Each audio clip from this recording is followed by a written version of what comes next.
ಏನಿಲ್ಲ, ನಿಮ್ಗೂ ಒಂದು ಒಳ್ಳೆ ಕಾಲ ಬರುತ್ತೆ. ನಿಮ್ಗೂ ಒಂದು ಒಳ್ಳೆ ಕಾಲ ಬರುತ್ತೆ, ಸುಮ್ಮನೆ. Hi sir.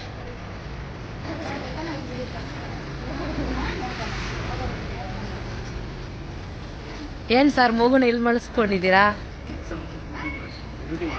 ಎಷ್ಟು ದಿನ ಇಲ್ಲ ಸರ್ ಈ ತರ ಡ್ಯೂಟಿ ಮಾಡ್ತಾ ಇದ್ದೀರಾ? 2-3 ತಿಂಗಳಿಂದ. ಕಸ್ಟಮರ್ಸ್ ಏನು ಅನ್ನಲ್ವಾ? ಕೇಳ್ತಾರ? ಓಕೆ. ಹಾ. ಬಟ್ ಮಗುಗೆ ಎಲ್ಲಾದ್ರೂ ನೀವು ಅಲ್ಲದಲ್ಲಿ ಗಾಡಿ ಬಿಟ್ಬಿಟ್ರೆ ಎತ್ತಿ ಹುಡುಕುತ್ತಲ್ವಾ? ಈ ಮಗು ಬಂದು ನನ್ನ student Salma, 4th batch student, ಅಲ್ಲಿ ಬ್ಯೂಟಿಷಿಯನ್ ಕಲಿಯಕ್ಕೆ ಬರ್ತಾ ಇದ್ದಾರೆ. ಅವ್ರ ಮಗು, ಅವ್ರ ಹಸ್ಬೆಂಡ್ ಬಂದ್ಬಿಟ್ಟು ಆಟೋ ಡ್ರೈವಿಂಗ್ ಮಾಡ್ತಾ ಇರೋದು. ಮಗುನ ನೋಡ್ಕೊಳಕ್ಕೆ ಯಾರು ಇಲ್ಲ ಅಂತೇಳಿ ಅವ್ರ ಹಸ್ಬೆಂಡ್ ಈ ಥರ ಹಿಂದ್ಗಡೆನೆ ಮಗುನ ಇಲ್ಲಿ ಮಲಗಿಸ್ಕೊಂಡು ಡ್ಯೂಟಿನೂ ಮಾಡ್ತಾರಂತೆ. ನೋಡಿ, ಅಷ್ಟು ಈಸಿ ಅಲ್ಲ ಬದುಕೋದು. ಯಾವ ಥರ ಕಷ್ಟಪಡ್ತಾರೆ ಅಂತೇಳಿ ಇರಬೇಕು. ಏನಿಲ್ಲ, ನಿಮಗೂ ಒಂದು ಒಳ್ಳೆ ಕಾಲ ಬರುತ್ತೆ. ನಿಮಗೂ ಒಂದು ಒಳ್ಳೆ ಕಾಲ ಬರುತ್ತೆ, ಸುಮ್ಮನೆ. ಈ ಥರ ನಿಮ್ಗೆ ಇಷ್ಟು ಸಪೋರ್ಟಿವ್ ಹಸ್ಬೆಂಡ್ ಇದ್ದಾರೆ ಅಂತ ಹೇಳಿದ್ಮೇಲೆ ಯಾಕೆ ಹತ್ಕೊತಾ ಇದ್ದೀರಾ ನೀವು?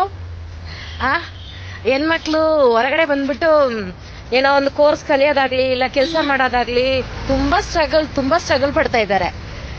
ಬಟ್ ಇದರಲ್ಲಿ ನಿನ್ನ ಹಸ್ಬೆಂಡ್ ಇಷ್ಟು ಸಪೋರ್ಟ್ ಮಾಡ್ತಾ ಇದ್ದಾರೆ ಅಂತಂದ್ರೆ ಅದು ದೊಡ್ಡ ವಿಷಯ ಅಲ್ವಾ? ದೇವ್ರಂತ ಮನುಷ್ಯರು ನೀವಲ್ಲ ಸರ್, ನಿಜ ಹೇಳ್ಬೇಕಂತಂದ್ರೆ. Thank you so much. Hi Chinnu, आपको कंफर्टेबल है इधर? नहीं है? अयो